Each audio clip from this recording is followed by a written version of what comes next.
I'm Jason Epperson. This is RV Miles, and it's time for the latest in RV and camping news. Two hurricanes have now wreaked havoc on the southeast, and unlike Hurricane Helene, which destroyed lots of campgrounds in its path, the destruction is still yet to be totally quantified. Hurricane Milton, which hit Florida head-on, largely left campgrounds and RV dealerships unscathed. It's always heartening to see the campground community pitch in when a hurricane hits. Many RV parks, state parks, and state fairground campgrounds became free campsites for Florida residents who evacuated during Milton, and this happens every time. I know we think of our little camping industry as not so important compared to big events like hurricanes, and it's not. But we are housing, and a lot of people live in Florida in RVs. A lot of people who live in homes in Florida own RVs. People also evacuated with their tent camping gear, and many campgrounds opened up their cabins for free stays for anyone in need that didn't have camping equipment. These are times when this industry, particularly in the South, always comes together, and that's why I'd like to appeal to you to help out some of those family campgrounds that have been destroyed, particularly during Hurricane Helene in western North Carolina. And if you're somebody who regularly visits those campgrounds, you might consider booking a night or two at your favorite campground well in advance, or even a stay that you can't use. I'll put a link in the description to the Outdoor Hospitality Industry Foundation, who's raising money to help affected parks.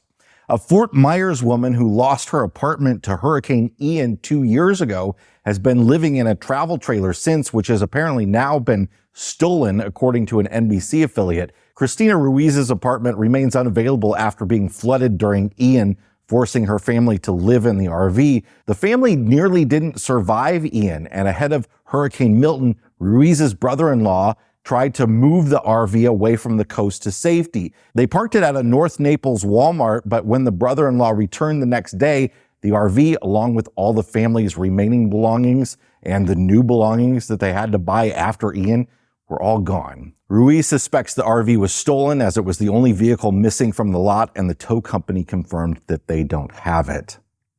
The Florida RV SuperShow this coming January in Tampa at the Florida State Fairgrounds shouldn't be affected by the two hurricanes, which both hit Tampa. In fact, the fairgrounds have become a base for recovery operations in the area, electrical utilities and the like. There was word for a while that the SuperShow would not have camping on site this year, perhaps due to last year's muddy mess, but I've heard from the Florida RV Trade Association that the fairgrounds will be offering a limited number of campsites, 250, that should go on sale this Wednesday, the 16th, though that might be delayed because of the focus on hurricane recovery. Normally there'd be rallies held there as well from different organizations, but it's looking like that may not be happening. Nothing's been listed on the website yet, but if you want to snag one of those spots, check to see if they release them on Wednesday and then keep checking periodically if they don't. More in a moment, but first, the RV lifestyle is about community, and the RV community is at the heart of RV Life. RV Life recently celebrated the 1 millionth trip planned with RV Life Trip Wizard, their excellent trip planning tool for RVers. Featuring all the trusted reviews, pictures, and tips from their RV Life campground site, Trip Wizard is often discussed on another longtime RV Life community, irv2.com. RV Life also features several blog sites and over 20 additional RVing forums to serve the RV community. All this experience and community feedback come together to help create a fantastic RV trip planning and mobile navigation tool collectively called RV Life Pro. RV Life also marked a milestone of over 3 billion miles traveled using RV Life Pro, counting both the planned RV trips and ad hoc navigation with the included RV Safe mobile app. Take 25% off RV Life Pro at the link in the description. Wisconsin's Rock Island State Park has closed its campground early for the season due to a mouse infestation. The snakes that inhabit the island and the cold winters usually keep mice at reasonable populations, but campers have been complaining lately of a mouse problem. It finally got so bad that the superintendent closed the park a week early with no notice. Recent mild winters have allowed the mouse population to outpace the appetite of the island's snakes. The Wisconsin DNR is investigating ways to control the mouse population so they don't invade the park's buildings over the winter. Well, the biggest story in RVing over this year has been so-called frame flex, or what would be better described as frame failure and frame attachment issues with Grand Design fifth wheels. Hunterbrook Media, which is a news outlet arm of the Hunterbrook hedge fund firm, has released an in-depth investigative article uncovering information around Grand Design, which is a Winnebago subsidiary. The article asserts that frame issues are perhaps far more widespread than Winnebago will admit, that Winnebago has used non-disclosure agreements and online censorship to silence complaints about frame failure, and that Grand Design fifth wheels and travel trailers have lost 20% and 13% of their respective market shares since 2023, and that inventory on dealer lots far outpaces that market share. The article also details rising warranty claims, saying claims paid by Winnebago increased 278% between 2017 and 2023. Now, take that with a grain of salt because Winnebago sold a lot more RVs in that time, and labor and parts costs also ballooned over that time. This article's got a lot of attention lately, a lot of traction, and frankly, I've been a little unsure about what to do with it because it's a really biased article, so much so that the bias makes it, in my opinion, not newsworthy. But now I have this press release that a law firm has sent out stating that largely due to that article, they're preparing a class action lawsuit against Winnebago. But if you're a Grand Design owner that has had issues, don't get your hopes up. The class action is being filed on behalf of investors, not RV owners. The Rosen law firm is seeking investors that may have purchased Winnebago securities, and they're seeking recovery of investor losses. The press release says, quote, on September 23rd, 2024, during market hours, Hunterbrook Media published an article called Grand Design Deception, Winnebago Muzzles Outcry Over Major Problem That Owners Say Makes RVs Dangerous, Untowable, Worthless. The press release goes on to say, in this article, Hunterbrook said Winnebago's best-selling Grand Design RVs appear to be experiencing frame failure, potentially affecting thousands of units sold for more than $1 billion. This defect has led to costly damage and potential safety hazards and rendered some RVs unroadworthy. Further, the article stated that Winnebago has used NDAs, buybacks, and online censorship to silence complaints about frame failure. On this news, Winnebago's stock fell $1.35 per share, or 2.28%, to close at $57.76 per share on September 23rd, 2024. Now, it's probably worth noting that Winnebago stock recovered most of that 2.28% drop the next day, and it sits pretty much exactly where it was before the article was released, as I'm recording this on Monday, October 14th, and it's about the same price as it was 1 year ago.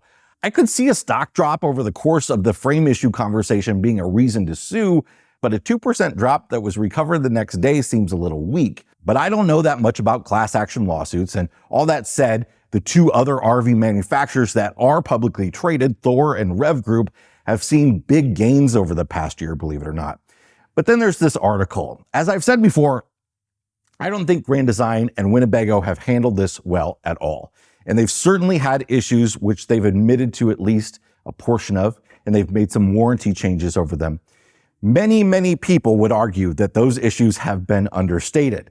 And that's one of the main points of the article. But I have a lot of issues with this article. Many of the sources are heavily biased, such as a dealer that doesn't stock Grand Designs at all. His competitors do. And then Hunterbrook Capital itself holds a short position on the stock, which to their credit, they do disclose. Now, I hope I'm not disparaging any of the owners. Their truths are real. And to be very clear, I'm not defending Winnebago here or Grand Design. The problem is real. I just can't quantify it. I wish I could. I think Hunterbrook set out to quantify it, but they fell flat. And I gotta say, I'm real skeptical about what may be some coordinated stock market manipulation here. Hunterbrook debuted its media arm just earlier this year, and the idea is researching a firm deeply, making an investment choice based on that research, and then publishing an article to share with others why you made that investment decision. It doesn't sound illegal, but you have to make darn sure that the reporting is unbiased if you're going to do that. And either Hunterbrook was looking for biased sources for this article, or they didn't understand the inherent bias that some of them held. A lot of these sources were given to them. Hunterbrook apparently also makes it a habit to share its reporting with shareholder litigation firms in the hopes that if they sue the company, they will financially benefit from the lawsuit as well, holding the short position on the stock. So if you'd like to read this article, I'll link to it in the description. There is some important info in there, but I just want to make sure you read it with open eyes. There's a lot to unpack, Grand Design's clearly had a major problem with large fifth wheel frame failures, and it's not just the frame, which is supplied by Lippert, but it's also how the frame is used, what they put on it, and how it's attached at the factory with lag bolts that's caused a lot of these problems. The bottom line is that there's been a problem, and Grand Design has likely lost some ground over it. Finally, you may know that Philadelphia Eagles celebrations can get a little rowdy. On Sunday, former Eagles center Jason Kelce tailgated with a bunch of fans, chugging a beer on the roof of an RV with a cameraman from the game's broadcast on hand and another Eagles fan. As the cameraman moved closer to the two, his right leg fell through the roof of the RV and his camera went crashing to the ground. There's no word on if the cameraman suffered any injuries, but the RV certainly did. That's it for this week's RV and Camping News Roundup. Hit the like button if you got something out of this video. Subscribe if you want more like it. And we'll see you on the next one. Thanks, everybody. Bye-bye.